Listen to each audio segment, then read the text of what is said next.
Welcome to another episode of Share the Vibes Podcast. I'm your host, Jink the DJ, founder, CEO of Share the Vibes LLC.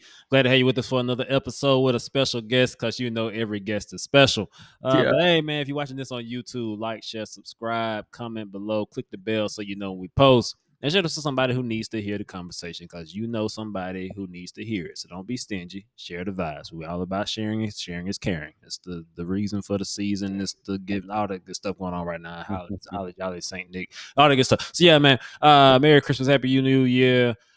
Great Thanksgiving, all that good stuff. So hey, shout out to y'all for being with us. We're gonna get into a great episode today, man. Looking forward to it. Long time coming on this one. A lot of full circle moments we already been talking about in pre-production. So I'm excited for this one. But before we get into all that, man, Mwanje, how you doing, good brother? Man, good. Can't complain. Back to work, off the break. I think that's pretty much everybody. Back off the break. Had a nice little long week off. And that week went by fast. I kept telling everybody that week will go by so fast. Y'all don't understand. It's gonna go by so fast. So we back. And it was actually pretty light too. There wasn't a lot of kids here today, so we're gonna see tomorrow. Gonna see. But Yeah, so y'all far got that so crazy good. snow going on up there right now. Man, we had snow and everything, man. It was crazy. It was definitely crazy. So we're gonna see. We're gonna see. We're gonna see. But all is well, man. Back at it. 3 more weeks. 3 more weeks and back. We off 2. So I'm Yep. trading in my 3 for 2. There it is. There it is. Well, hey, when if you are dealing with that cold right now, make sure you go to Share the Vibes LLC and get you a nice crew neck or a Hey, hoodie, so you can stay warm in all this winter weather. I mean, it's pretty cold down here in Charlotte too. I'm sure Atlanta's the same, but it was like 30s, maybe 40 today. At fairly top. warm. So yeah, man, it's cooling off everywhere right now. So hey, stay warm this winter. Whether you're in my gear or not, stay warm. But I would prefer you to be here for the vibe. Share the one. Share the warmth. Share the warmth already. Man, make sure you tap in on Audio Moguls Media. We are proud members of the Audio Moguls I can't talk today. We are proud members of the Audio Moguls Podcast Network. Several dope podcasts a part of Audio Moguls Media. So check that out.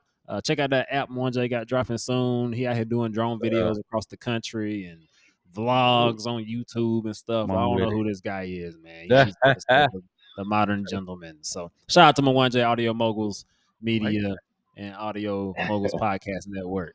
Yeah, modern gentleman. That is good. Huh? Modern gentleman. That's all right. Media. That's solid, The little yeah. media after that. The modern gentleman media. I like that. Something. That's MM. what's I up, don't know. man. Gotta pay you that, Hey, let him use you, my lord. man. My lord. Well, nonetheless, man. Hey, like I said, we got a special guest with us because every guest is special. So super excited to have my guy, longtime supporter, Share the Vibes. Literally performed at the first one. So I mean, been here, Dana since day one, at least day 2.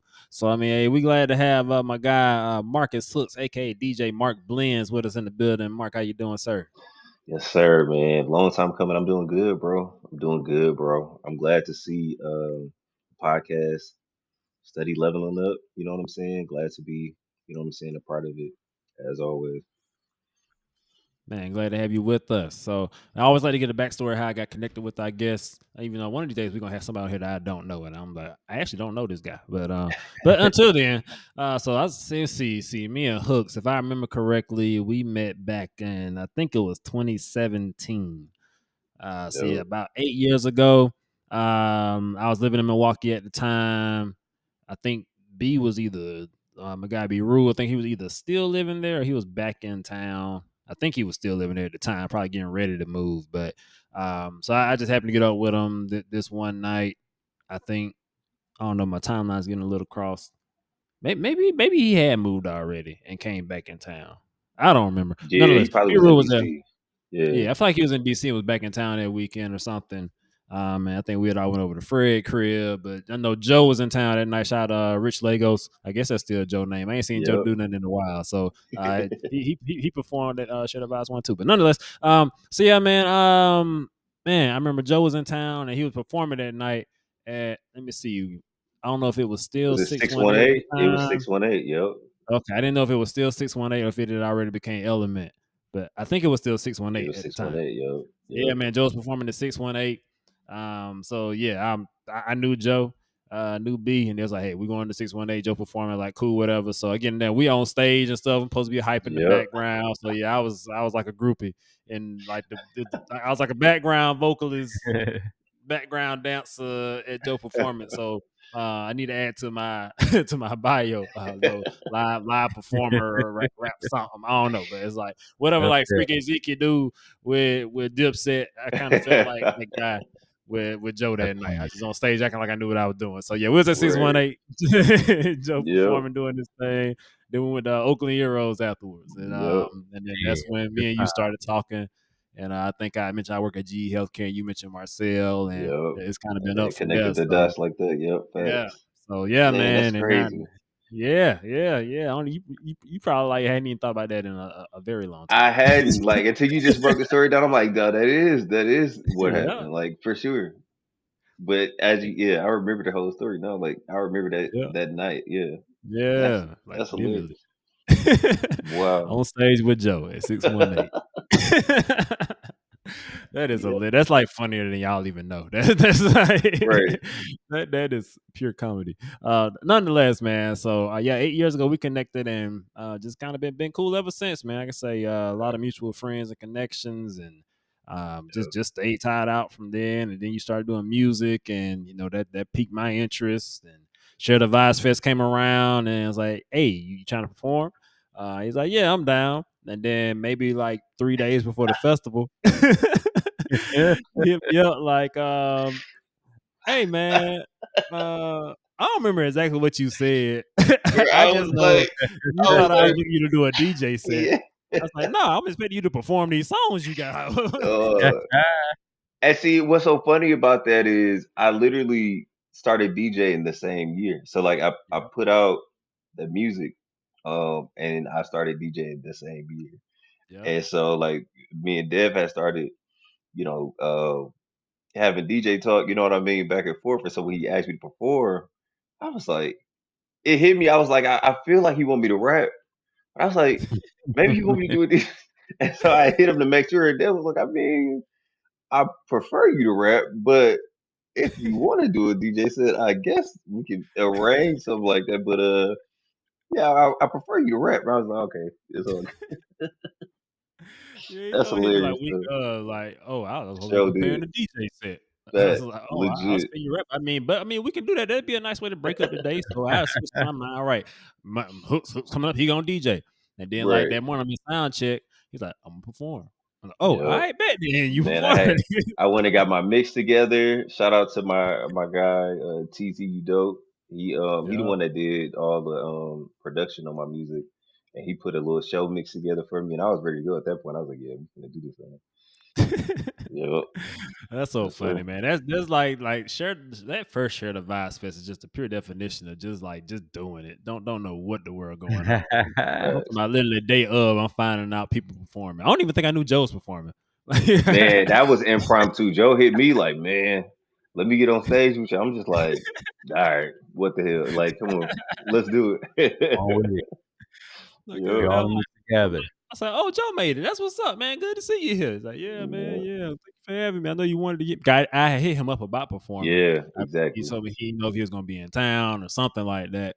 And So I then was he like, "All right, found out I whatever." was performing, and then all of a sudden he switched up. He's like, "You perform?" I'm like, "Yeah." He's like, "All right." I'm like, "Come on, you can just hop on my set, bro. Like it's all good."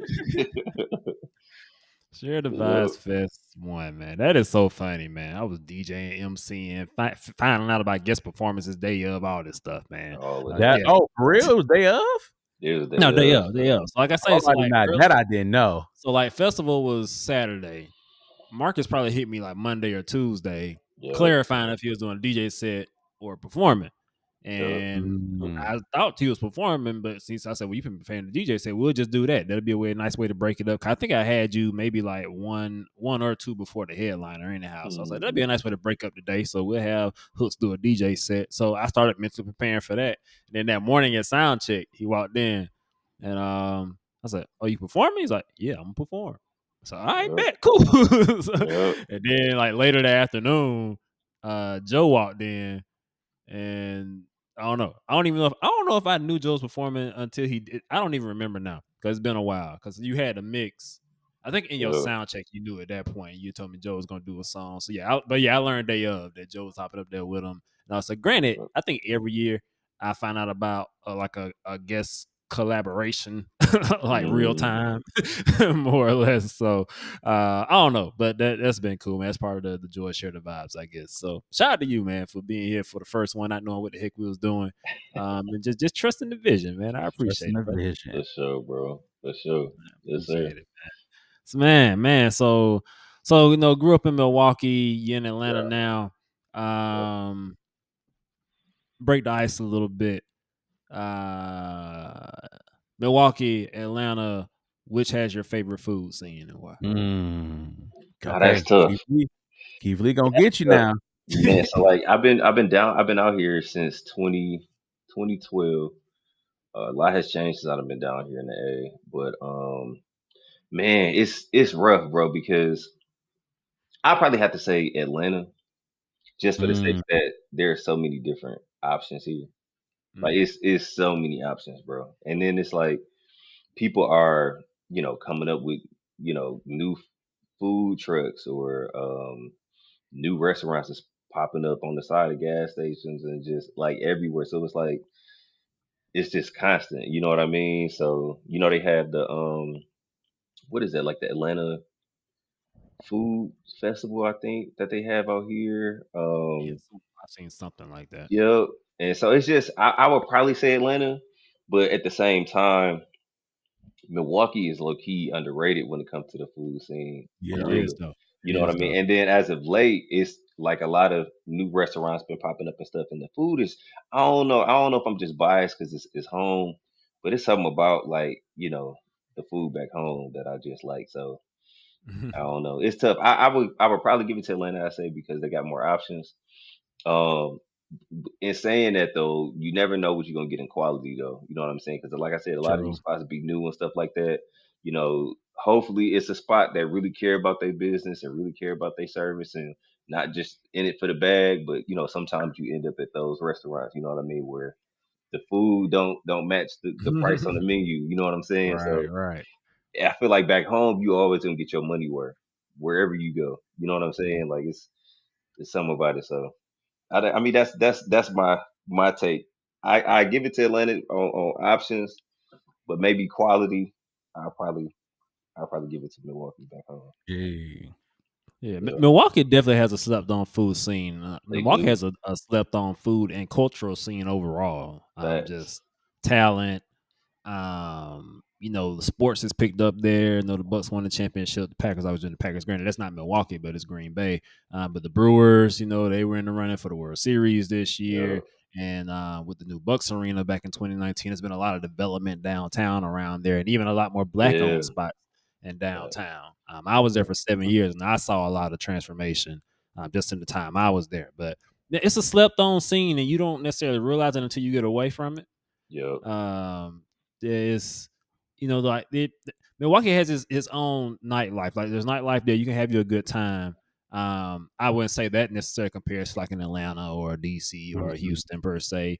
Granted, not a lot of places do, but no, but it's nothing like being in Atlanta middle of the day. Like you want to go find you like a nice something to eat, get Well, you a a happy drink. hour spot or something. Yep, that's a Yeah, fact. you can pretty much do it anytime. Like you might struggle with that in some of these other places. Yep. But Milwaukee, man, Milwaukee's a vibe, and it's like some of those pockets. Like I had my spots. I knew where to go to get my catfish on Friday, and Right, right. Yeah, I knew I wanted to get me a real solid steak. I had me a couple of those, just the supper club options up there. I really like that culture in Milwaukee. The supper club culture is pretty dope. Um, I always tell people, like, if there's like a block that defines Milwaukee to me, is probably, I think that's State Street. Y'all correct me if I'm wrong, but I think it's State, and it's like maybe 22nd, maybe like 22nd and State, wherever like 5 o'clock and Ricky's is. Oh, okay. It's like one part of Milwaukee has a certain street. It's like you got like 5 o'clock steakhouse right here on the right. You go a block up to the corner and you got Ricky's, which is a ratchet strip club, hole in the wall. I went to Ricky's one time and it was it, Uh, it was chicks in the men's bathroom smoking cigarettes. And I'm like, I got a piece. I mean, hey. You ain't bother me, I ain't bother you, whatever. But you know, like it was like you had 5 o'clock Yo, steakhouse and Ricky's in the same block. I say if this isn't like just the perfect depiction of Milwaukee, I don't know what is. that's L too said real 26 though. and State next to Jizzles. Yeah. What's next to Jizzles now?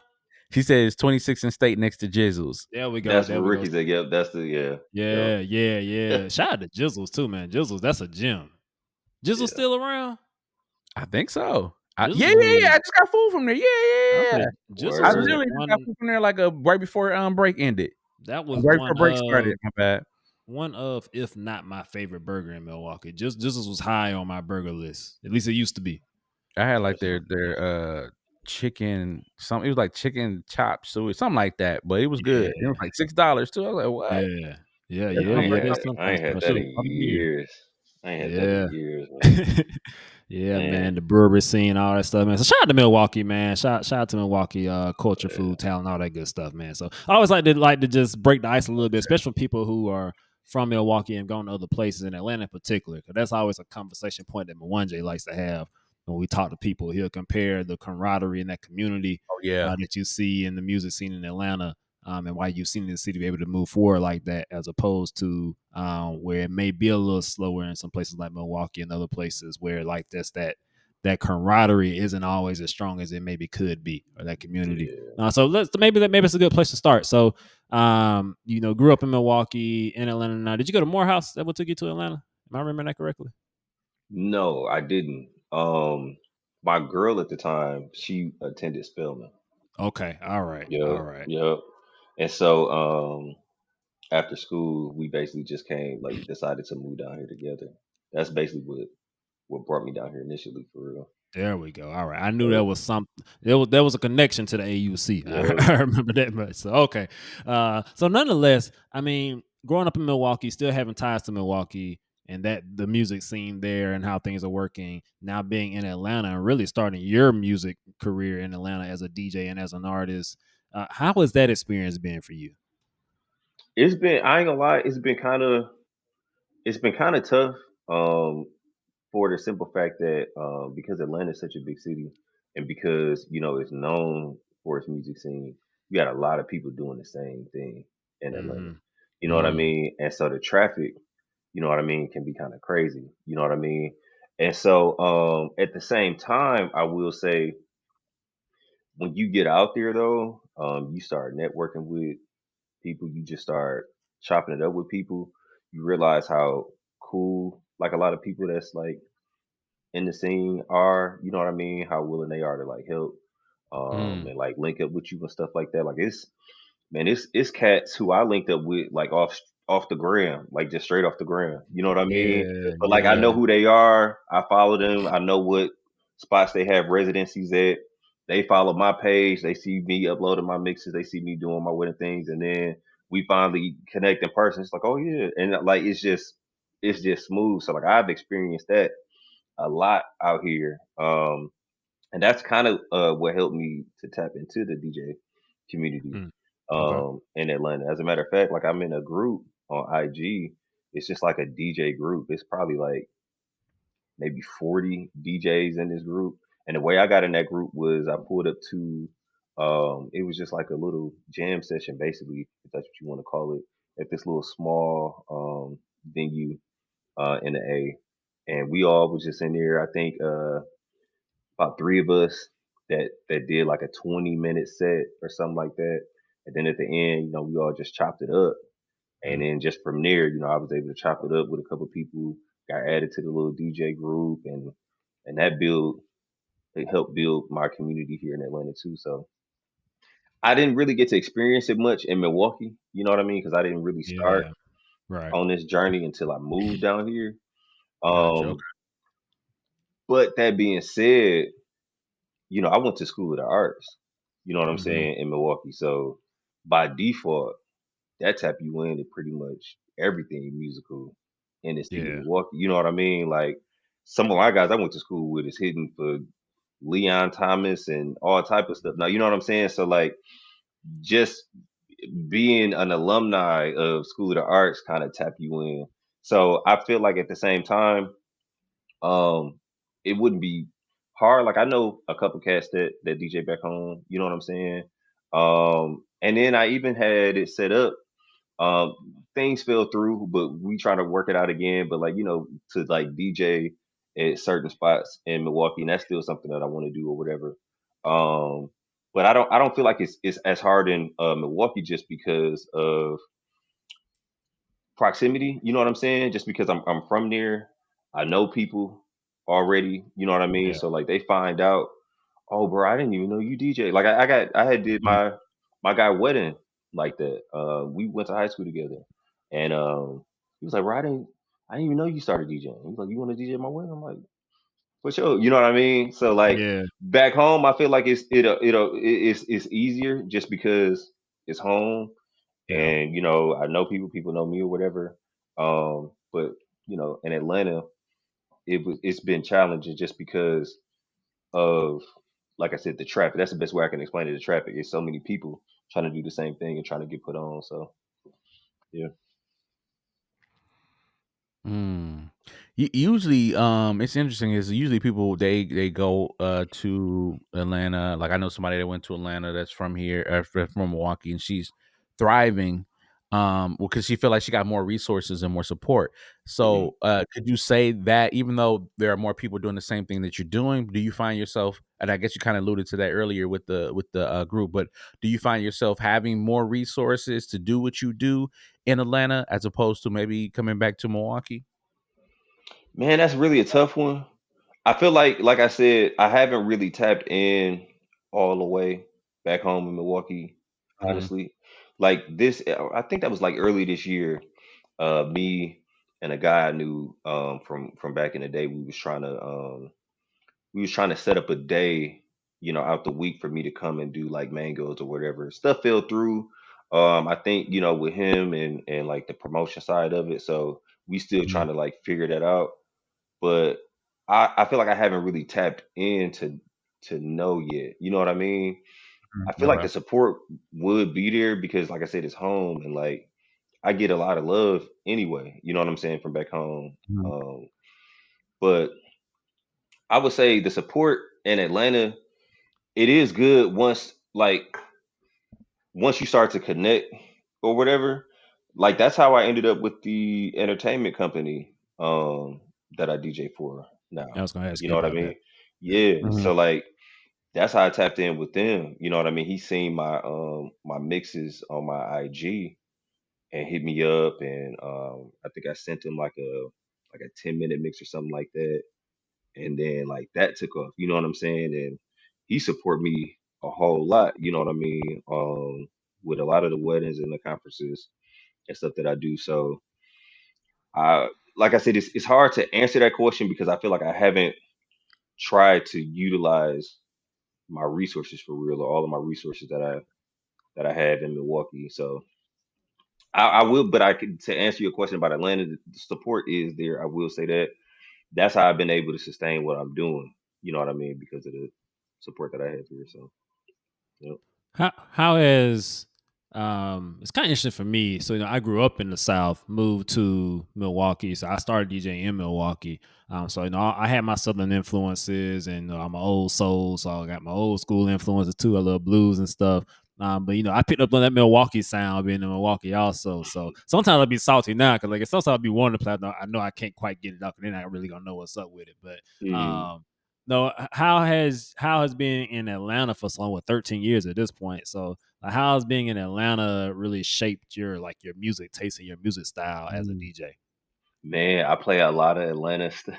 I play a lot of Atlanta music, bro. Like that's the best way I can say it. Like Atlanta already pretty much global. You know what I'm saying? And Yeah. so like, Mhm, man, living here, bro, like that's all you hear. You know what I'm saying? All you hearing is that Atlanta sound. So like, I be having to I be having to do extra leg work to make sure that I'm incorporating stuff from other regions in my Mhm. sound because like everything is Atlanta support Atlanta so much. You know what I'm saying? And Yeah. so like, just going out, when I'm going out and popping out at some of these lounges and some of these clubs just to see like what some of these DJs is playing and stuff like that. It's like it's all Atlanta. You got a new Atlanta artist popping up like every other month. Yeah, You know what I'm saying? So yeah. like, and then they popping off with something hard that's catchy, that's taking over the airwaves. So it's like it's Hmm. hard to get away from that sound for real. But like I said, I've been trying to incorporate home in my sound a little more because Milwaukee making some noise right now. Yeah, You know what I yeah. mean? I was at this spot, man. It's this spot at the Interlock that I was at, and we was just in there chilling, man. And out of nowhere, dog played Big Frank. There it is, and I was like, yo. I had to walk to the DJ booth. I was like, bro, and I think I had my Brewers hat on too. I was like, bro, what you like? That's what I'm. So, you know what I mean? Like, and so I've been trying to make sure that because that's the hometown. So it's like, and we got some bangers. You know what I mean? And some Yeah. artists doing their thing. So I've been trying to make sure, to make it a point to include, some of that type of stuff in my mixes as well, and then other regions as well, like West Coast, East Coast, and stuff like that.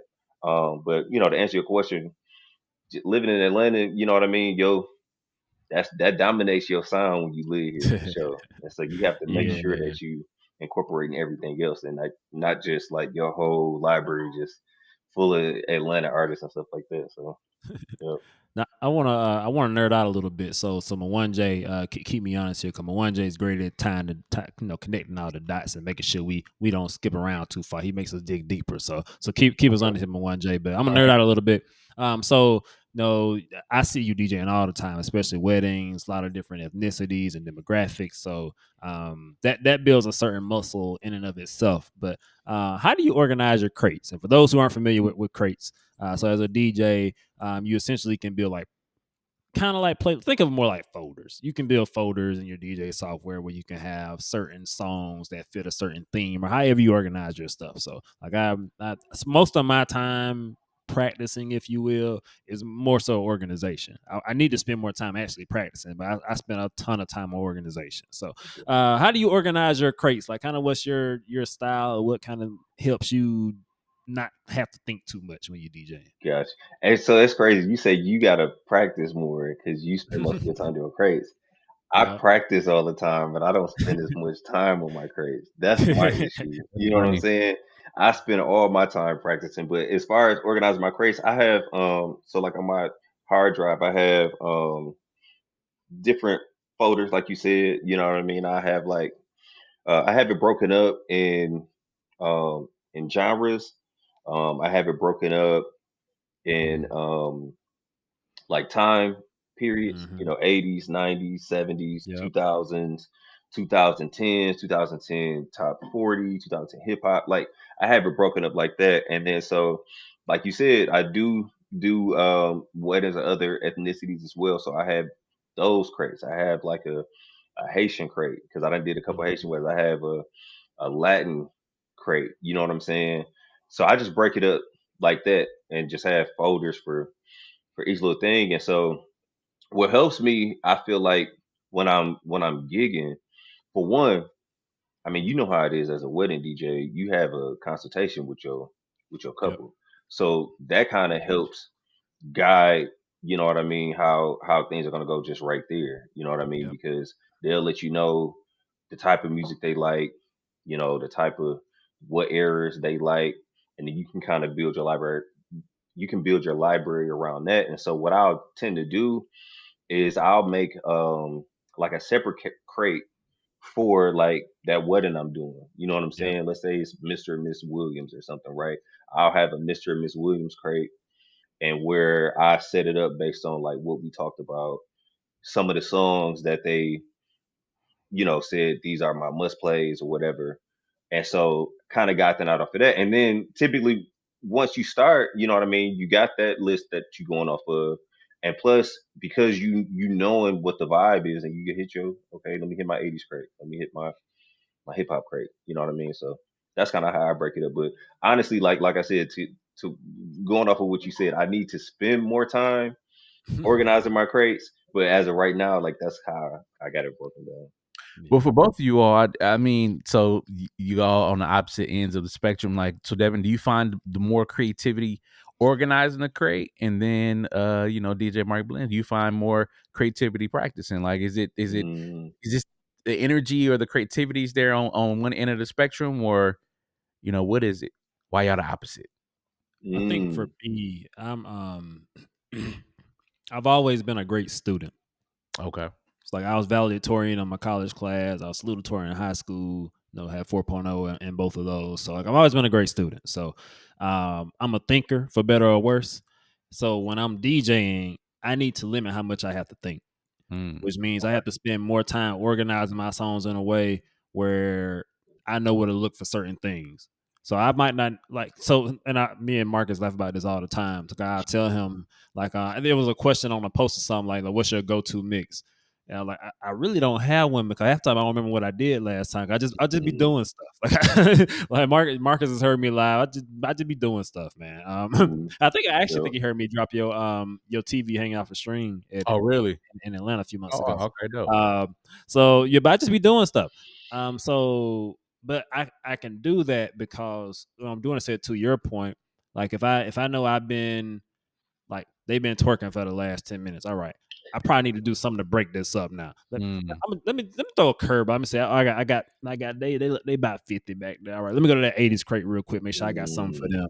I don't know what I'm gonna get out of there, but I'm gonna go to my 80s crate, look around the similar BPM and see what something gonna pop out at me, and then that'll take me down a whole nother rabbit hole. So it's like but if I didn't have my music organized, I'm just trying to search every song I want to play next. Oh, I'd be struggling because you mm. have to be thinking about every single song. You remember Slim Rod talking about Tetris, and Yep. you literally be thinking about every piece of the puzzle the whole Yeah. night. I can't do that. Not the way my mind works. Because after every set, I'd be like, dang, I should have played that song. Dang, I Mm. should have played that song. Like that happens Mm, now. So if I was having to do that for every single song, I wouldn't be effective. So that's why I have to spend time, and we've talked about this before on the pod, Mwanja, when I download songs, typically I get the clean version, the dirty version, and I typically get versions that have intros if they're available. Just Mhm. depends on the song. yep. And for all of those, I go through, I put my cue points on them, and I always like to see how different DJs do cue points because our minds work completely different, and it's so Mm. weird. But Well, yeah, we got to tap into that too. Then we can talk about that too. yes, and I do a bunch of cue points on my songs. Well, certain songs I do more than others, but I put cue points so I can have special points in there, and I do it based on the way I count music. And I put songs in probably about 5 or 6 different crates depending on what song it is and what it falling. It might be in my Atlanta crate. It might go in my '90s crate. It might go in my '90s R&B crate. It might go in my brunch crate. They got a whole bunch of stuff that wouldn't make sense to most people, but it makes sense in my head. Yeah, it's like it'll be all over the place, but that just helps me the way I think. So when I am DJing, I'm not necessarily have to think so much about where's that song that I want to play. Like where is it? I don't know where it is. Like I know where it should be. Then it's just a Mm, matter of me I could just vibe and just plug and play versus trying that's to figure real. out where stuff is and Mm. then trying to vibe off that. So that's why like I spend more time organizing. But because of that, you don't hear me scratching because I just haven't Mm. practiced scratch. I want to. I've sat here and watched Hooks get significantly better at it over these last few years. I'm like, he on IG going crazy now. I'm like, Facts. I really got to work on that. But I just have it. I can blend. I can do all the stuff. I'm gonna make it work. But yeah, but I'm able to find what I'm looking for. uh, so going off of what piggybacking off what he's saying, I was like the B minus C student. You know what I'm saying? And I would spend majority of my time like doing something. You know what I mean? I'm doodling, I'm drawing.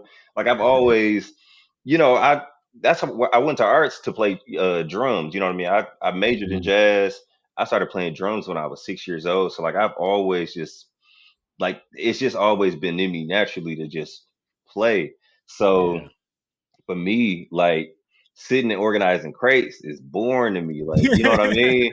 It's just so boring to me. And it's like a dread, like to just have Man. to sit there, set your cue points, set your folders up, and it's just like, man, I could be playing right now instead of doing all you know what I'm saying? So that's kind of how it is for me.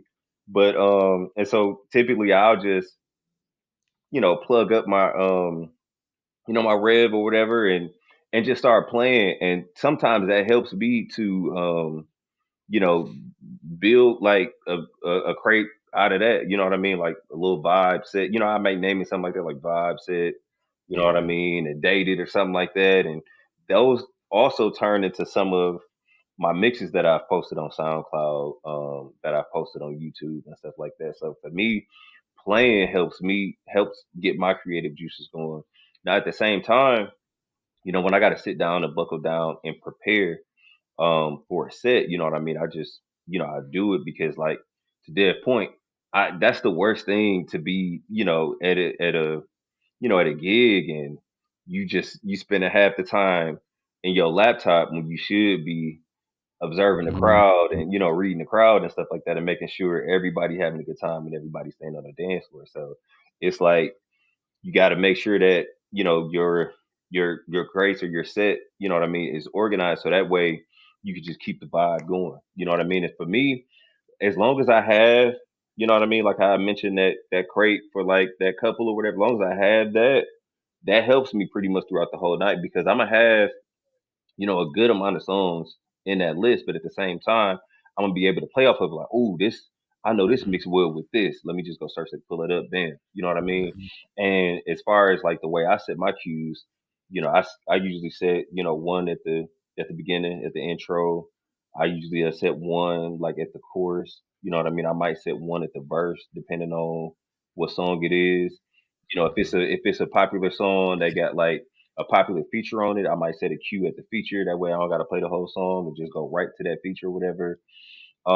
And then like as far as transitioning out, you know, I may set a cue point like at the end of the song, depending on how that song ends out. That way I can blend in the next song coming in. So that's one thing I have to do. I have to set my cue points. Mhm. Cause if not, like, you know, my transitions don't be as great as they can be. So but you know, with practicing though, that's what has helped me to be able to I feel like transition a little better, you know, Mm. like how you mentioned with the scratching. That's one thing that I just felt necessary to get under my bag. It's actually a funny story with that though. So, and I ain't gonna say no name. This my boy. You know, this my boy. We went to school together. But when I first started DJing and finally got the confidence enough to start posting it live on, or not live necessarily, but like start posting it, uploading it on IG for everybody to hear. You know, I was just using my little DDJ 400, and you know, I was basically just like just beat matching. You know what I'm saying? Mhm. And so, you know, I got my confidence up. I'm posting mixes and stuff. And so my boy hit me in the DM and was like, "Dang, so you don't never scratch when you post these Mhm. mixes? You can't scratch or something?" And I'm like, "What you mean?" Like I'm like, Man, Curtis I'm Blow. I'm thinking I'm getting off, you know what I'm saying, posted by mixes or whatever. And he hit me with that like, why don't you ever scratch, bro? You a DJ. Why don't you ever scratch? And so like, you know, like Jordan say, like I took that personally. You know what I'm Right, saying? I'm right, like, okay, I right. feel like he trying to come at me.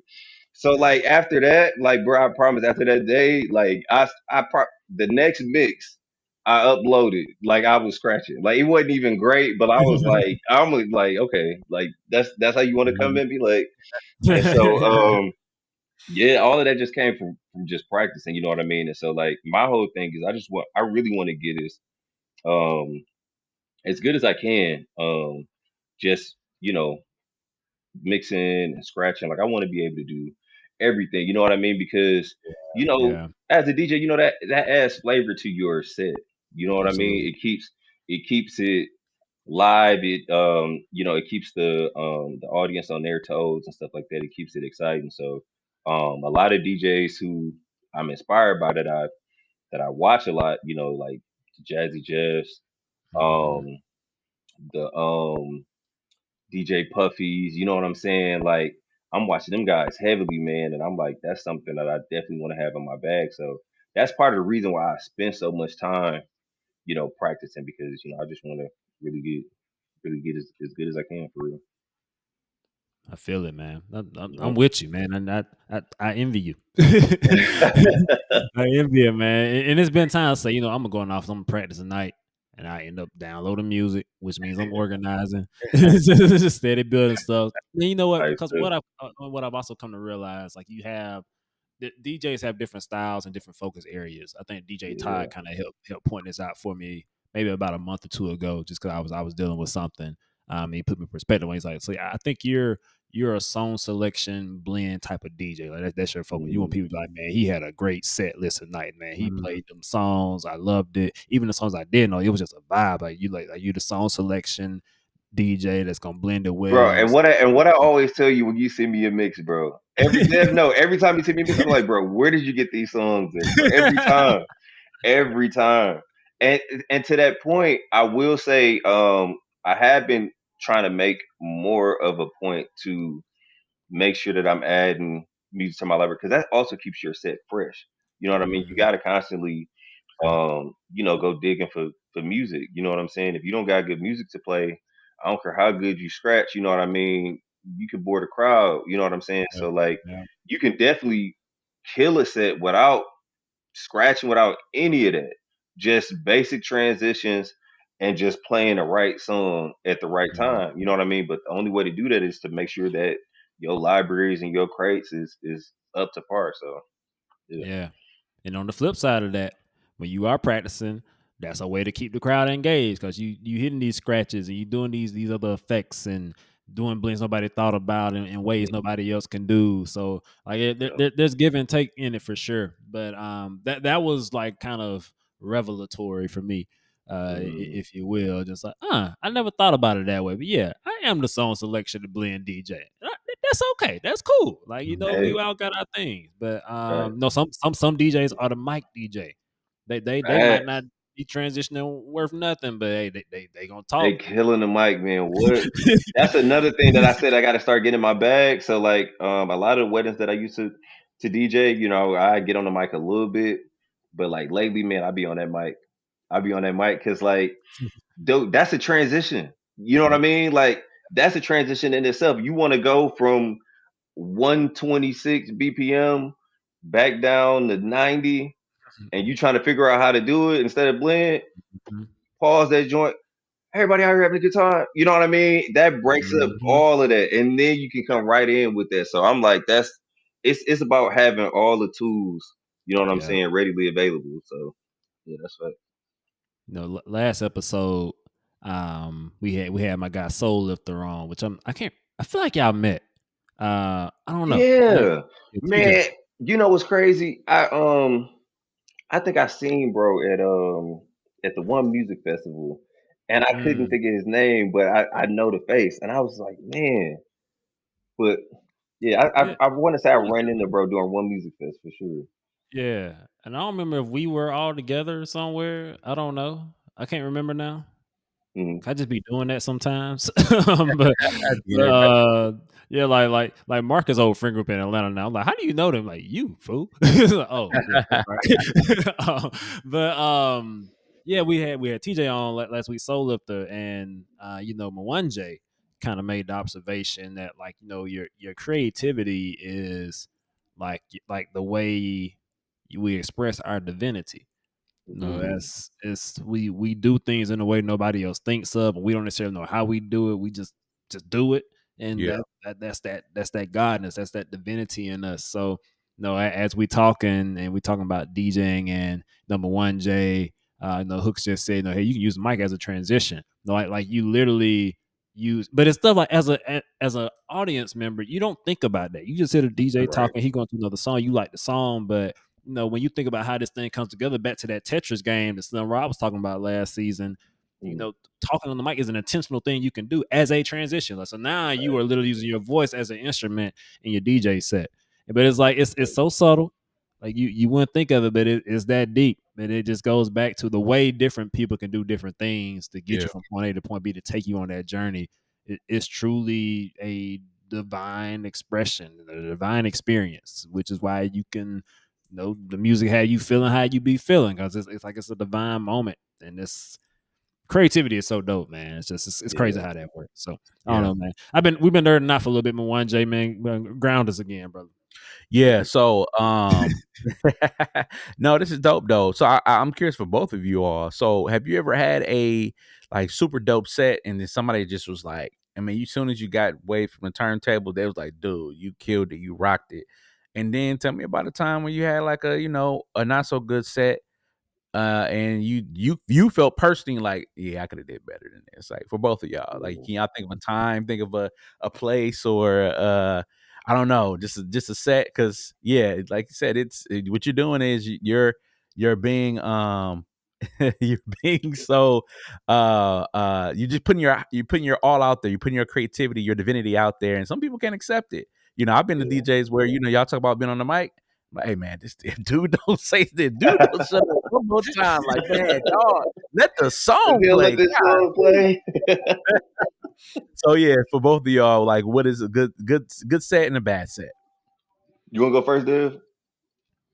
Um, one of my favorite sets to this day was actually my homegirl, my sis Kadira. I don't know if y'all admitted this time yet, Hooks, but I DJ'd Okay. her 30. What? How much was I think I turned 32 this year. I am 32, right? Yeah. All right. Cool. So I DJ'd her 31st birthday party last year in Atlanta. We were at the basement at apartment 4B, which was super dope. Oh, So I was in there, and I don't know. That was like the first time I DJ'd in a few months, and like it was like the confidence boost I needed. But man, it was just like the perfect set. Like it was just one of them nights.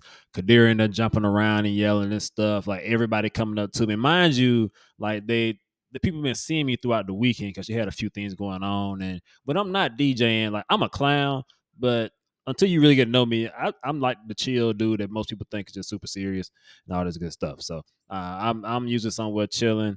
So I get DJing, it threw people off. Like oh people are like, wait a minute, wow. that's you. So everybody was like thrown off, and there was a DJ upstairs. His name is DJ. I want to say Supreme. I think it's DJ Supreme. I think he DJs at STK sometimes out there. I think it was Okay. Supreme, but he was upstairs at apartment 4B, and his set finished before me. So he came down. We got locks? I'm trying to see. Do we got dreadlocks? Nah, he had Okay. a low cut if not bald. Okay. I think it was DJ Supreme. I think I might be making that up. But he literally came downstairs. I was getting ready to wrap up my set. He's like, "Yeah, man, I heard somebody downstairs. I had to see what's going on down here. Like, you been killing it." Dang. That Dang. did wonders for me. I was like, Yeah. "Wait a minute." So that was like one of the highlights of my journey so far. That was like my first time really using stems, and I was Mm. doing transitions. It was just a good night. Um, One set that I remember in particular that I wasn't a fan of. I don't necessarily think it was a bad set. Cause people have told me they enjoyed that set, but I didn't. I was ready to go. This was it was a homecoming event, and it was literally a week after we moved from Milwaukee down here to Charlotte. So we had drove from Milwaukee to Charlotte, which was like 14 hours. Got here like 1, 2 in the morning.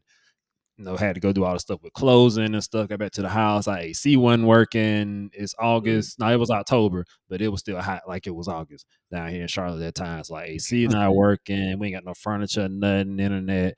So we dealing with all the stuff that comes with like having a new house for Mm. those next like 5 days. So it wasn't like we moved, Yeah. sat down, got comfortable. It's like we moved, boxes everywhere, unloading trailers, trying to get AC on, internet. They got to run a Oh, cable man. from across. So it was like one of those weeks. It was just you constantly on the go. So never got settled.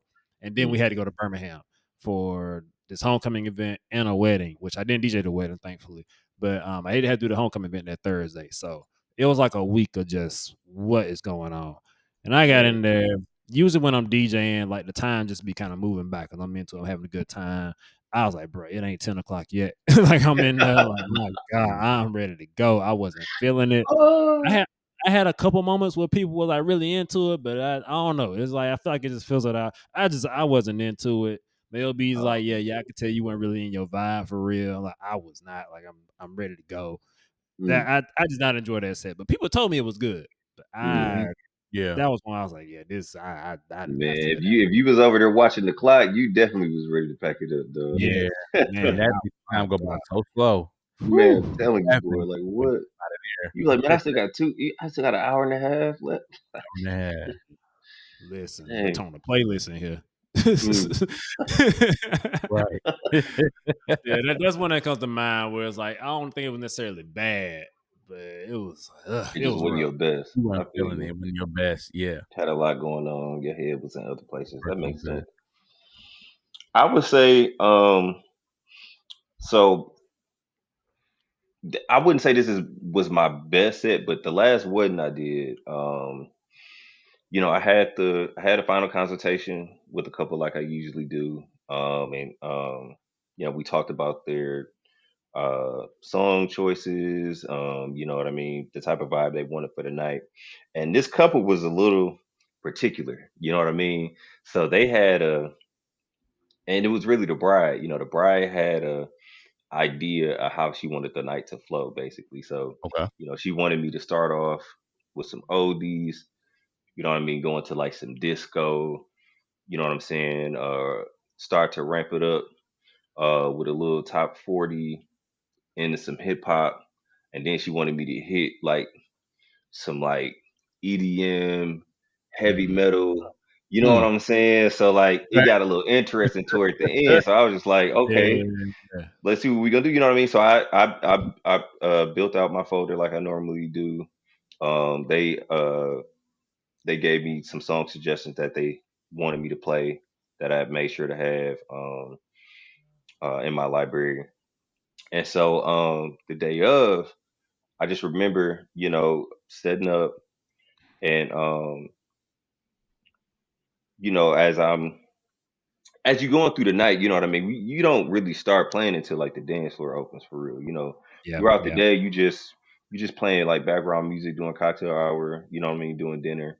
And so when I'm going back to um, get the wedding party ready for their grand intro, you know what I mean? I introduced myself and all of that.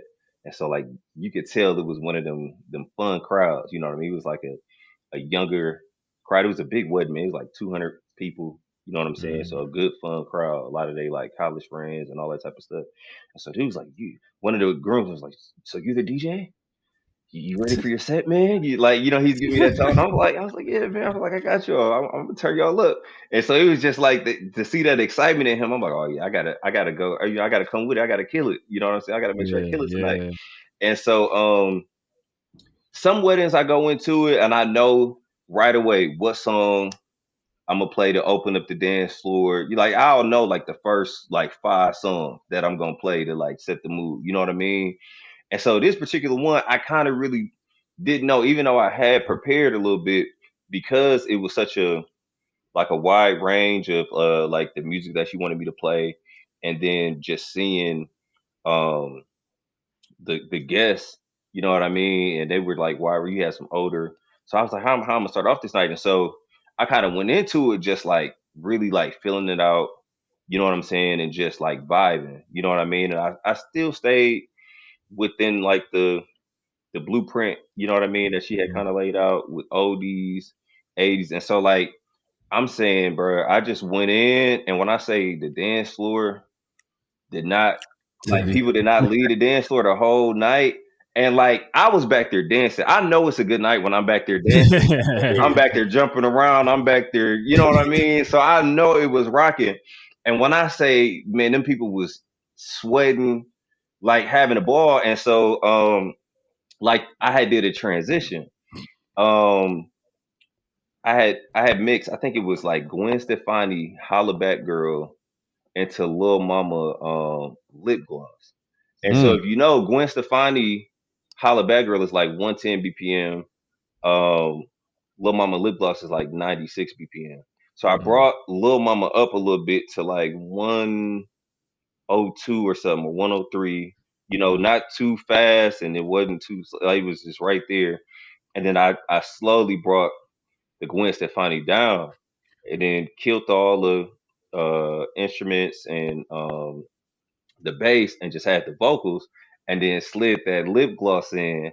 And when I say the groomsmen that was like, yo, you got your set ready, Dog turned around and looked at the DJ booth and gave me that point and was rocking. I said, "Yeah, I'm in my bag." I was like, "Yeah, I'm in my bag." Like, Yeah. and when I say we rocked out the whole night, man, the older guests that were in attendance partied the whole night, and it was what at one particular point in the night, and this is how I know I killed it. Like, this one dude had walked up, and when I say bro was sweating so hard, like he had to open up. He had like a little button down. He had to open up his button down, and he had nothing on it. You just see his hairy chest underneath, and just had the shirt on. Dude walked over. Oh, and this is the other thing. Nobody made a request the whole night. Oh, Okay. Nobody fire, made a request the fire, fire. whole night, bro. Not one person came up and gave me a request. And so when he was walking up, I'm thinking this is gonna be the first request. Right. Bro walked over drenched. He said, very clean, very clean. He said the whole night, very clean. He said, I'm very impressed, bro. Keep doing your thing. I was cracking up, bro. I was like, my dog. I was like, bro, I appreciate that, bro. But that Yeah. was just the last one I did. And so I like that was a really good one. That was a fun one. Like I said, you always know it's good. Like I said, one, nobody made a request all night, which is crazy. And then when you getting that look from the crowd, like when you make a transition and they locking in with you, like, yo, what you doing back there? And like I said, dude, with that compliment, toward the end of the night, that's what solidified it to me. So Yeah, yeah. I would say that last one I did. As far as like one that I didn't do so great, it was a wedding for the bride was a Latin descent, and then the groom, he was Caucasian, right? So I did a final consultation with this couple, and they were kind of all over the place with what they wanted. He was an older kind of guy. Mm. She wasn't like a young lady, but she was younger than him. Mhm. And then there's that cultural barrier. Like I said, she was a Latin descent, he was Caucasian. So as far as like the music selections he gave, it was kind of like your basic um like 70s, 80s type of stuff, disco type of stuff. And Yeah. then she didn't really give me too many culture songs, but kind of said that she wanted, you know what I mean, like certain songs. So I had did a Latin wedding like the week before and killed it. You know what I'm saying? Like did a great job. You know what I mean?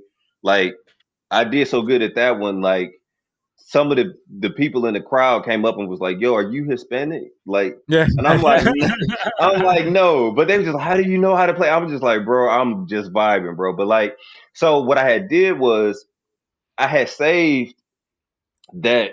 You know how your history pop up. I had saved Mhm. that set, right? And so my idea was she didn't really give me too many songs or whatever. But I'm like, I killed that one, so I'm gonna play off of this.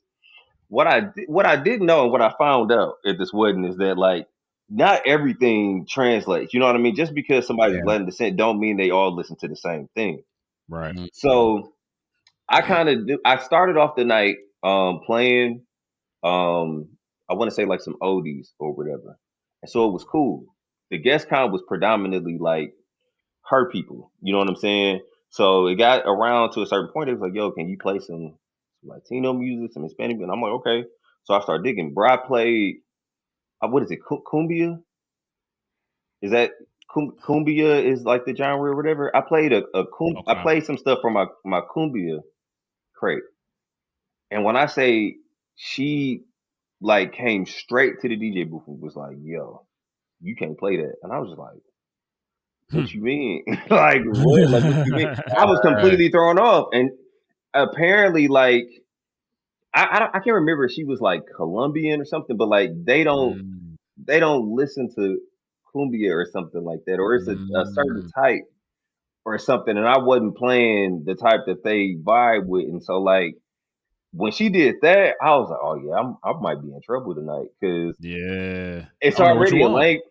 Right, like it's already a language barrier. Like majority of them songs I'm playing, I have no idea what they're saying in the songs. Like Yeah. I'm really looking at the BPM, listening to make sure they're in the same key, and just going from there. I may bounce from like salsa to merengue or something like that. But Mhm. like when I played that and she reacted like that, I was scared to play anything, and so that night was really rough. I was kind of sitting back there watching the clock go down and was like, man, I'm ready to wrap this up. And I want to say I got like a bad review on that one too. Like she was just like, Nah, you know what I man. mean? And so we had talked about. I'm like, bro, I tried. Like I tried, but like I think the only thing that would have helped that night if she would have probably helped me a little more with the type of Latin music she wanted. She just kind of assumed that I would know, Mm. and yeah. So I would say like that was probably one of my worst gigs for sure. Mm. Yeah. Weddings are a great teaching ground. And Mm, something I've learned here recently that I've added. So I sent out a Google sheet to all of my wedding clients, actually any event, but especially my wedding clients. I have a tab for ceremony, cocktail hour, reception, and then I have a do not play tab. Like Oh, nice. anything you absolutely do yep. not want to hear, put it in here, so I could be aware of that, which helps a lot. But no, different brides have different personalities, and Yeah. different people in general, but but especially brides, because it's for most brides, it's something you've been thinking about most of your life, and you got a way you want it to go, and that's Yep. just kind of just how women are in general. Just they got a Right. way they want things to go. So now I feel that the very first wedding I did was in Milwaukee. The groom, white guy, Jewish, and a hip hop head, Mm, and the bride was Asian descent. I want to say some Chinese in there. So it was interesting. Granted, there wasn't a lot of Asian music requested, but like the couple, they like hip hop, the just the usual stuff. It works. So like I think I opened up the night with two step wobble or something. I don't know, but it was working. Jump gotcha. dance flow lit. I said, all right, we better have us a good time. We in here. We in here. Mm, Boom. Groom's mom comes over to me like, hey, can you play something for the older people in here? Like maybe some, mm, like I want you back, or something like that. And so I said, all right, Michael Jackson. I play Remember the Times, I think. Mm. And she mm. looked at me like, eh, I was like, what in the world? Yeah. And then at one point I played Cha Cha Slide, which in hindsight, I did the Mississippi Cha Cha Slide, which I thought everyone knew, but that's what made me realize you from the South, Devin. That's not what everybody knows. They know Casper Slide Part 2. This time Right. we're gonna get funky. So that was but like I played this Mississippi Cha Cha Slide and people just kind of looking at me like I'm crazy. I was like, Lord, the Cha Cha Slide ain't work. I'm like, oh my God, it's Oh gonna be a night. man. But after that, like eventually I had some stuff downloaded. Don't know where I got it from. 'Cause I'm still early in the game at this point.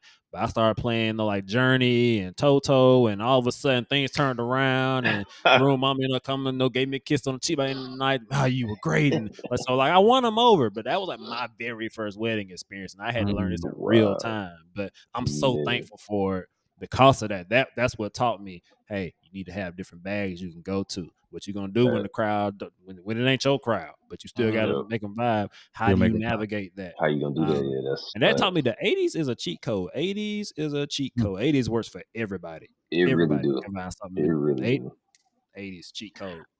It's crazy because I kind of like, I don't know why I do this, but like even like public speaking, preaching, DJing, where you're crowd facing and all you really have is the crowd to go off of. It reminds me of comedy. Like Mm, it's like you have to pull from someplace somewhere that you may not know where it's gonna go, where it's gonna land, where it's gonna hit, but you got to give your best joke or your best set, your best your best sermon, your best speaking voice, whatever the case may be. Like you gotta come pull from somewhere, and that's like one of the hardest things to do is like mm, pull emotion from people that you don't know. right. And then as soon as you play the right song, and next thing you know, they dancing on the floor having a good time, you're like, relief. Yeah. Um, Mhm. that's the crazy part about just being a creative, or for what I've seen, based off of what you guys do. I think probably the latest memory I have is when we were Afrotech, and the gentleman from Urban Smoke or Urban what was the spot we had went to that Oh, Urban Social. Urban, so that dude was getting off. He Yeah. was getting Mm, off. Like I was like, I kept turning around to do like, bro, you going crazy. Like Yeah. he damn. was getting off. He was hitting it back to back to back. And it was just, even when he walked away from the turntables, like whatever he played next or had queued up next was like, It was It was fire. So like fire. Dang. yeah, for him to kind of get that going, and then like I said, from based off what you all said, the same thing is like you gotta go into these different bags, and if one joke don't land or one slap don't land, you got to go to another slap. You got to keep it moving. You got to keep it going because you don't know what mood is somebody in. You got to try to really pull that from somebody. That's true. That's hard. That is That's a hard. that's a good analogy you use too, comedy, because another important factor in comedy that you use at DJing is improv. You know what I'm saying? That's basically Yep. you gotta improvise, like you know what I'm saying. So that's what it comes with sometimes. Sometimes you just gotta do something totally left field, something you probably ain't really even practiced, but you like, man, this might land, like you said. So that's Yeah. true. That's a good You got that. analogy. Yeah. You got that one person that's in the crowd that man, we ain't gonna dance or nothing tonight, man. I'm in the mood. You play that song, and you be like, got him, got him, Got Yep. got him. him. They Oh come man. not wanting to laugh, and then you're like, "Oh no, I'm gonna make you laugh. It's all right. I got you." Yep. Right. Yep. Man, so I mean, we've been doing a lot of DJ talk here, but you've also had some experience as an artist. So, no, talk about what got you into actually making music, and are you actively making music right now? Got you. So my rap career was short lived. I ain't gonna lie, it was short lived. You know what I'm saying? What inspired it though, for real? 2021 was such a rough year, and I've always had like a knack for writing. You know what I mean? Like I said, I've always been a creative, and so I've always had a knack for writing. Sometimes like I would just hear like stuff, you know what I mean, just in my head and just write it down with no intentions on ever recording it or nothing, but just because I'm like that was my mood for the day. That's what was on my mind. You know what I'm saying? And so, like I said, 2021 was a rough year.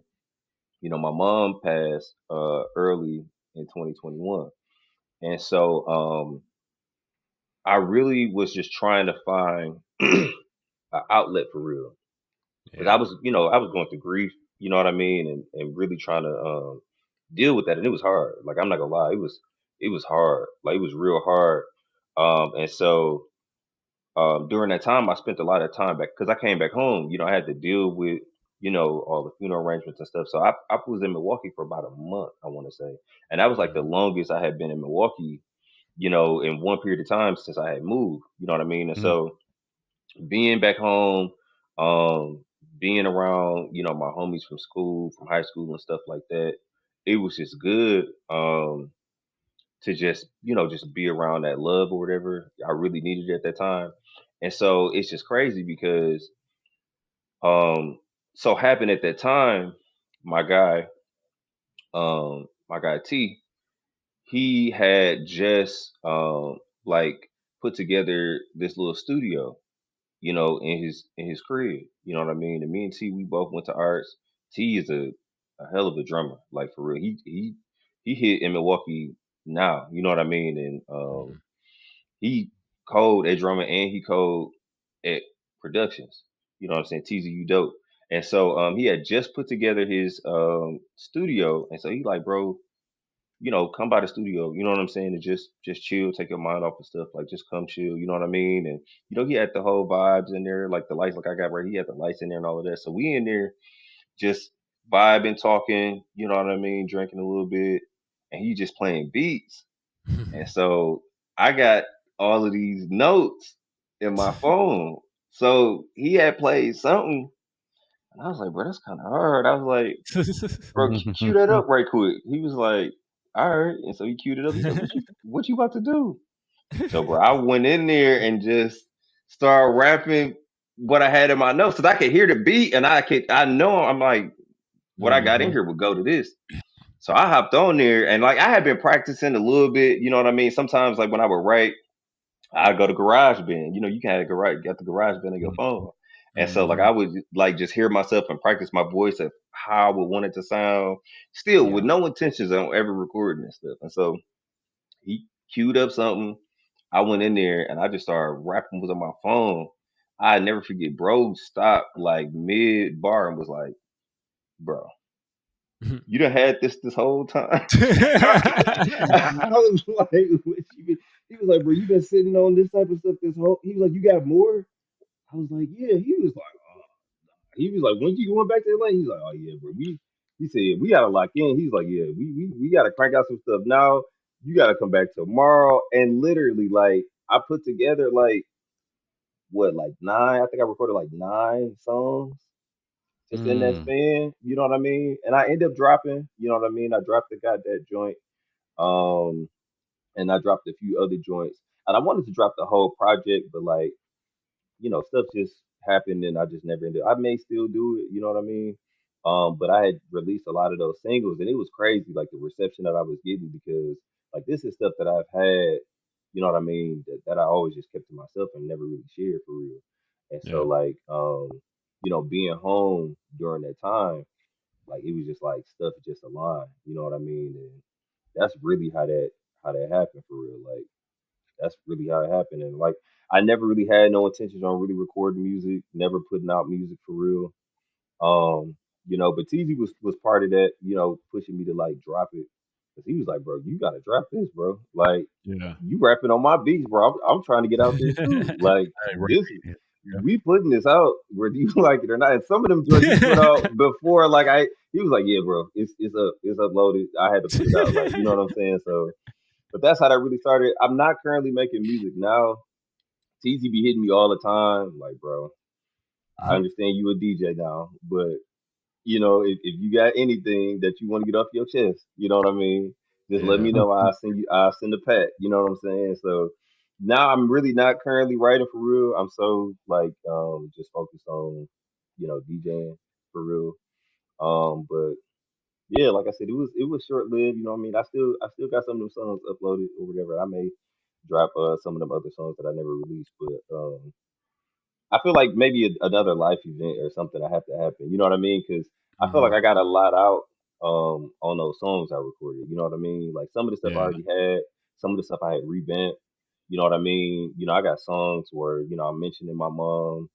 In the songs like that was I was just in a place at that time where I really just wanted to get some stuff Yeah. You off were my inspired. chest, and so Mhm. exactly.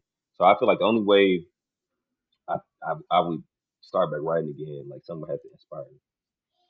How was that being an artist for that time that you were? Has that translated over to you being a DJ? Because and I'd still say argue that DJs still break new artists, but how was that translated over from like, okay, now you being being an artist or have been an artist, like what do you look for in new music? Like what do you look for when you say, oh, this is a slap right here, I'm gonna see how I can add this to my set. And and possibly, especially you being in Atlanta, like you said, it's a new artist every day in Atlanta. So Yeah. how has that helped you when it comes to DJing? Like do you get that extra, do you give that extra look now because you know how hard it is to be an artist? Yeah, I definitely would say I do. You know what I'm saying? Stuff that sticks out to me is production for one. That's always Mhm. gonna catch your ear first. I feel like it's Yeah. production. You know what I mean? If the production is good, that's gonna get you past the first 5 seconds. You know what I'm saying? Yep. And then it Yeah. once the artist comes on, if they talking about something or got a catchy melody or a catchy cadence, um, if they had like their voice, you know what I mean? If they got like a Yeah. I particular know type of exactly. voice or something like that, you know what I mean? That's kind of what I listen for because a lot of the times when I'm playing music, I'm always like trying to think of what would get people bobbing their head, what would get people moving, you know what I'm saying? And so right away when I hear a new song or something like that, I can tell. Cause like for one, like I'll start moving. If I start moving, I feel like if anybody else hear this, they'll do the same thing. You know what I'm Mhm. saying? So that's kind of what I'm listening for when I'm listening to like newer music and stuff like that. Like, do it move me? If it moves me, I know it'll move other people. You know what I'm saying? And Yeah. that's how I incorporate that in my DJ set. I'm glad you mentioned voice because voice is kind of underrated when it comes to rappers. We talked Yeah. about this last pod. Oh, I talked about it last pod when I said about Boosie. Like, Boosie's a great artist. He's the unofficial mayor of Milwaukee, one of the mayors of Milwaukee. But I don't like his voice. It's that Mm. high pitch.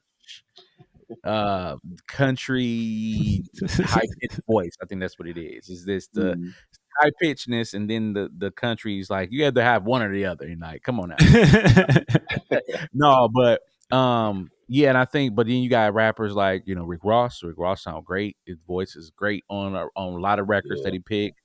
Jay's the same way, got that rapper's voice. Nas, a lot of the a lot of artists use their voice as their to even what's his name? Young Thug. Young Thug. I didn't like Young Thug at first, but when I started realizing that, his instrument of choice is his voice. He'll do some Mm. crazy things with his voice, and I'm like, little bit of strip dip. I'm like, oh, okay, all right. I like Facts, that. I like bro. that. Yeah, So yeah, I'm glad you said that. That like the rapper's voice is really important, and that could also be a hook too. So that's one that's of those facts. little scorecards that be looked over a lot of times. So I'm glad you said that. Yeah, for No, that's sure. real, man. Yeah, I don't know if you experience even you too, one J. Like with me, in part when I go back to like my crates, like I put stuff in photos that probably wouldn't make sense to a lot of people. Because like when I play a song or I hear a song, it's like I can visualize people moving to it a certain way. Like Yeah. it might be a song that's intended to be a smoother R&B song, but I'm like in the right moment, I can see somebody twerking to this. Mm, mm, Or it yeah. might be like a hard trap song that maybe it's sad or something. I was like, I don't know. I can see people jumping in a circle, just singing, rapping is going crazy. Like I can just visualize stuff sometimes, and sometimes I even put specific people to songs. I'm like, all right, well, if I played this song, she would move this way to it. If I play this song, he would start singing it. Mhm. If I play this Mm, song, yeah, he'll be over there bobbing his head to it, and that kind of makes me know how I need to work it into sets and stuff. Nice. That's just kind of how my mind works. I don't know if that's my divinity at work or my mm, crazy at work, but that's how my mind works. I'm glad. So that's so dope. I imagine having that experience, as an artist writing songs, you kind of experience music in a different way. Yeah. Maybe you visualize the artists in the studio as they put that together and what was happening. Maybe you see that's something I don't see, but maybe you see that side of music. Do you have any experiences like that kind of translates into how you end up DJing or selecting songs? Yeah, I would say. If it moves me, you know what I'm saying? If it moves me, I feel like it'll move Yeah. other people. And then as far as just like I said, if it like speak to me or whatever, you know what I'm saying? I'll sometimes have to sit with a song for a minute and like listen to what they talking about. You know what I'm saying? And see how it connect to me. And Mm-hmm. if it connect to me, I'm like, this will connect to other people. You know what I'm Yeah. saying? Other people got to hear this in the right, like you said, in the right moment, in the right setting. Like people will have a whole different, and that'd be crazy when you play stuff like that too. People be like, "What song is this?" And they may have heard it before. It's like, "Yo, did you do something different too?" No, you know what I mean? Like I just played it at the right moment, and now Yeah. you able to appreciate it more. And I think that's a responsibility as DJs because people Mm. go. I mean, especially with all the music that's coming out now, bro. People go through so much music. You know what I Yeah. mean? You'll listen to a project, and you'll run through it in a day, and you ain't really even set with it for real. You know what I'm Mhm, saying? And mhm, I feel like a responsibility as a DJ is to play those songs that people might skip over. You know what I mean? Everybody obviously gonna listen to the singles. You know what I'm saying? Those getting played everywhere, so you don't know the singles, but you may not know track 12. You know what I Mhm. mean on that 20 track list Yeah. album. You know what I'm saying? But that might be a song that actually connect to you, and you just don't even know it yet. You know what I mean? But it take me, you know what I'm saying, or one of us to play it in the right moment in the right setting, and now you got a whole new appreciation for it. So Yeah. yeah. No, I love it, man. Uh, One more question before we get into vibe talk before we let you get up out of here. So you talked a little bit about, you work with a company. A lot of your bookings come that way. So what's that experience been like? 'Cause I have not done that up until this point. So most of my stuff is word of mouth, and we kind of get in where we fit in. But what's that experience working with a company? I want to talk a little bit about the business side without getting too much in your business on there. I might get in your business a little bit more off air. But, while we ain't gonna tell all your business, but kind of what does that look like from a business perspective, but also what is that experience in that process like overall? Man, it's really been a good experience for real. The company that I work for is a small company. They've been around for a while, but it's a smaller company and it's black owned, you know what I'm saying? And the CEO of the company is also a DJ as well. And Mm, so he real particular about the DJs he put on his roster. So he handpicked them, you know what I'm saying? And so I currently right now it's about like six of us on the roster. But man, it's been great because he really be putting me on to the scene. Like I'm able to tap into the wedding and conference scene, in a way that I probably wouldn't have been able to tap in on my own for real. You know what I'm saying? He's over like some of the board, like he's on some of the boards on some of these like wedding organizations and stuff like that here. Mm. And so we had attended one. Like it was just me and him. He was just like, yo, you know, come to this event with me. You know what I'm saying? I'll buy your ticket, get you a nice suit, and we're gonna roll up through there. I'm gonna introduce you to some people and like that. And he introducing me to people, photographers, yeah, coordinators, all the type of people that you need in your network. You know what I'm saying? right, So right. that alone has been great. You know what I'm saying? To just have that have that type of support. You know what I mean? To be able to help you navigate um the circuit. You know what I mean? The whole little wedding conference circuit. So the business is good too. You know what I mean? He definitely take care of me. You know what I'm saying? He definitely take care of me for sure. So it's been great, bro. Like for real. That's Yeah, dope, man. I'm glad you get those opportunities out there, especially um, being still relatively new in the journey. Like we started around the same yeah, time, yeah. in a city that you're not necessarily from. So you've been there for a while, but you still like cracking it. It's not like you said, Milwaukee, home is always home. So you get Right, people you grow. You can always make a phone call and get connected. You just a few degrees of separation away. So it's right. dope to have those avenues to get plugged into the scene and find community. That way that builds your business. So happy for you, man. I love all that you're doing. And I'm glad to keep seeing you growing, and we're gonna keep growing together, man. So So, shout out to Marc Blends in the building, man. We gonna yes, do sir. a little vibe talk segment here, and then we're gonna get up out of here. So I'm gonna let you think of if there's a mashup or something you got somewhere that you want the people to hear on here that we can talk through, and you can drop it in the group chat as you think through that. So before we get to that, we're gonna go back to the artist. So this ain't Marc Blends here. This is Money Hooks right here. This Money is hood. Money Hooks right here. So I think you got some stuff. One just sent over your way.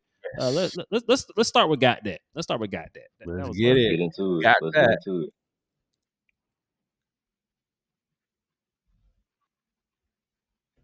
Oh, here we go.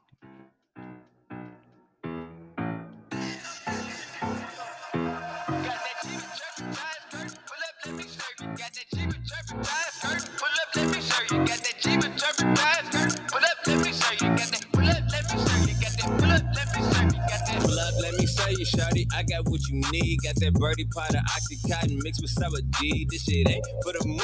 One thing I guarantee, what you take that smack of this, you gon' be hot than a bitch. I'm about to show you what the hype about. I know you heard about me, word of mouth. They say, hook, you see you on the rise. Yeah, we love the way you hold it down. I'm about to creep through your city block. Might not hit it on the radio, but if you come in contact, relax, let it overdose the stereo. Take a hit of this shit and let it get into your system. This that freak bass, Mary Jane, Eddie Kane, mix your nights like this. I wish it would rain, bitches can't play with the pussy unless you make it rain digits. This that V12 lane switches, engine in the bridges, four There's a bitch. few things I liked about this record Any bottoms up, when you drop this. see me in the guinea. I got dope, serving crack from the 8 Mississippi, nigga. I got that. So for one, I love that because earlier we were talking about how your music taste has evolved being in Atlanta. Mm. And Mm, being in now that I didn't realize you were in Milwaukee when you recorded this at the time. So now having that yeah. backstory makes a lot more sense because you brought some of that Milwaukee sound out in this record. It's not necessarily that MPS beat, but it's like a variation of it. It's that Milwaukee sound is in there. So I love that. I also love how you flip your cadences throughout this record. Mm, You probably got yeah. about 3 or 4 different cadences that you kind of float through, which is a sign of a mature MC. So something to think about. Just saying. You sounds like you got a gift there, brother. Cause not everybody can do that. Yeah. You That's went this real. like And see, what's crazy is a lot of that comes from like drumming for real. You know what I mean? You know what I'm saying? Yep. Because I'm a drummer at heart, and so that's where a lot of that come. I hear the beat different, and so I can hear different pockets, and so that Mhm. at the same time, I feel like that's what helps me with DJing as well. You know what I mean? Just hearing them different Same. pockets, and so like I translate that with this. You know, as far as like, oh, I'm gonna scratch here, do that with that. So in rapping, I feel like a lot of that stems from just my early beginnings in music, with playing drums and stuff like that. I think a lot of that rhythm, you know Mm. what I mean, comes stems from that. I can relate to that for sure. Did you start out playing Yep, in church? yep, I did, bro. Yep. Yep, That does it. that do it exactly. Yep, that's exactly how I started, bro. Every time. Every time. Mwanje, where you want to take us, man? Yeah, let's go. I want to go here to plays. Now, this All is right. your feature on this right here, but I want to go here to plays. Oh yeah.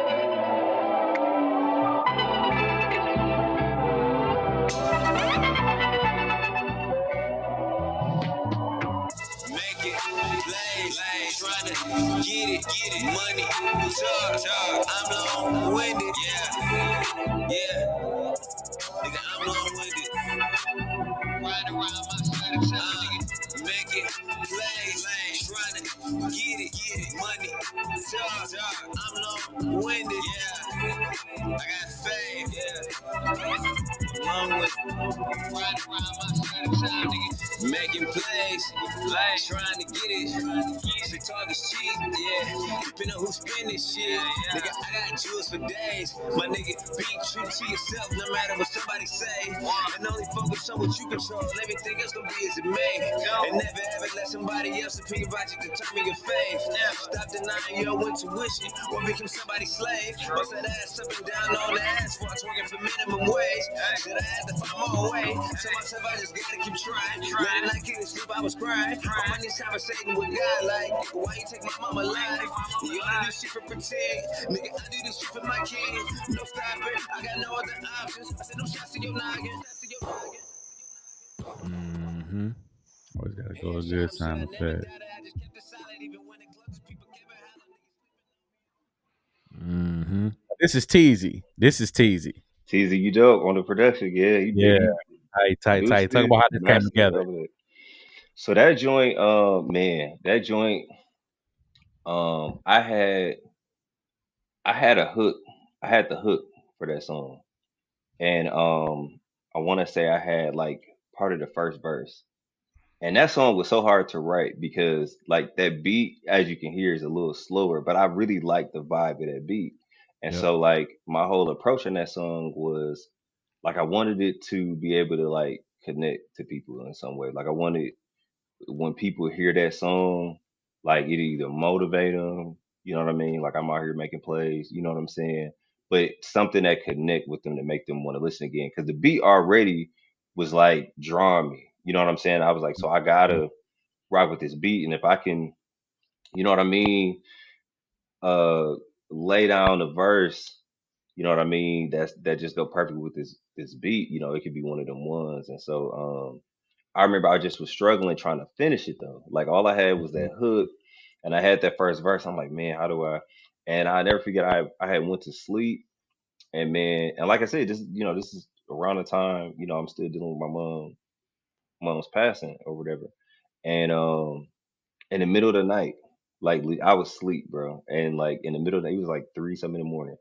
I had like a dream. I couldn't even tell you the dream right now. It was some weird dream I had, and I woke up, reached over, grabbed my phone, and went in notes and just finished the whole second Mm-hmm. verse. Like just finished the whole second verse. And And I cry after I finish it because like you hear that line, Mm-hmm. when I say on my knees asking God, why you take my mama alive? Y'all do this Yeah. for pretend, you know what I mean? And so like that verse like really spoke. Like when I finished, I was like, yeah, like this is. And I want to say I had recorded that here and just sent the audio to TZ. I was just like, yep, this is it. And then he heard it. He was like, yeah. He's like, yeah, this is it. Yeah. So that's how they kind of came together. Gotcha. I heard that line in there. I was like, okay, so I'm guessing this was right around that time, Yep. and Mm. you and the vibe of it, it makes that make more sense to me now. Having that Yep. context, like I feel like I could be riding down like Lakeshore Drive in Chicago about 9 o'clock p.m. listening to that, or Yep. just riding by some And, water or something. Like this is kind of Mm. with and the that was the window. idea. That was the idea to just be riding. You know what I'm saying? The cover Yep. art too. What's the idea from the cover art? I like a good cover art. Is Same deal. You know what I'm saying? Got these palm trees in here. Yeah. that I L.A.? think so with that one, TZ came up with that cover art. So yeah, I took that picture in LA. And I actually had a different cover art. That's the crazy. So I had a different cover art, but like I Mm. told you, I was sitting on a lot of these songs, and Yeah. Teasy was like, "Bro, I'm putting these songs out." So I had a cover art idea, and next thing I know, Teasy had them put together the cover art. He took the picture that I took in LA, put it together, and he was like, "Bro, play it. Like it's up, Yeah. it's up." So yep, that's kind of how they came together. Not sitting on this no more. Right, Funny, exactly. funny. Man, you got a mix or a mashup you wanna drop in here? Yeah, so I just put the link in the chat. It's actually on my Instagram. This is the latest mix I just did. But obviously, with the algorithm on IG, I didn't get the love that I think I deserved on it. But at the same time, I think it's a real solid mix. I took, Wale just dropped his new album. Yep. I took one of the songs uh from that album. Um and then mashed it up with uh what's my dog name? Kalen, is it Kalen Ellis? Kaylin He- Lewis. No, Kalen, I tagged him. It's tagged on the yeah, Yeah, Kalen Caleb. Ellis. He's a producer. If you don't follow him, Dev, bro, follow him on IG. Dude be dropping edits, reworks, and all that type of stuff. And so this beat is a rework of I'm trying to think. I can't remember which song it was a rework of, but basically I just took the instrumental from that, mashed it up with the Wale joint, and then sprinkled a little Leon Thomas in there. But it's a dope little I mix that think I I put remember together watching for this one. Yeah. At what cost do I choose myself and put on my armor? When your loyalty don't serve you or what you need. Cause I live you, just living you. Don't feel alive, do you? But I guess it's not brand new to act brand new. I just think that's not you. Somebody told me that we broke up. Now you wanna fly, getting paid in the zoo, but it's cool, get your bell on. I do this shit begrudgingly, you do it for the love of the game or the CR, but think that you ain't fell off. I love the way we deal, but I ain't jealous. Hell nah, I ain't. Look, I don't wanna see you heal, but you can tell less. The spark that we once had is headed to your sex, to your sex, to your sex, to your sex. Yeah, that's hard. She said, take your time. Woo. She said, she said, she said, Woo. Wait till I learn how to scratch. Scratch it. she said, take your time. There's no rush. I said, baby, I'm a dog, dog, dog, dog, dog. She said, take your time. There's no rush. Yeah, that's hard. I said, baby, dog, dog, dog, dog. Woo wee. That boy's itchy. Yeah, it started cooking. He was itchy. He said he Started was cooking itching. on that one. Yeah. Need some Oh, calamine lotion. yeah, right. Right. Itchy right All there. that scratch. That's tight though. But it's so funny. Like scratching just takes it all the way back to when DJing was invented. Like it was an Man, accident, but it's still that element of just the pureness of DJing and stuff like that. So that's dope. That's dope. That's dope. man. I Yeah. promise you, bro. Now that I've incorporated that, that's one of the easiest ways to transition to me. Like Mm-hmm. I can go from like a 116 BPM to 96 BPM just by scratch. You know what I'm saying? Fade Yep. out that joint right at the right time, baby scratch that joint in, and have it land where it's just it makes stuff so easy for real. You know what I mean? Mhm. So yeah, Yep. Yeah, I see it all the time, man. It's like, man, I need that. I need it in my I life. need it. That's like that one transition I just need right now. I just need to be able to go to it. I hear it all the time. tell I'm you. gonna get 2026, man. It's coming. It's coming. Jink, I'm jink telling the you, scratch.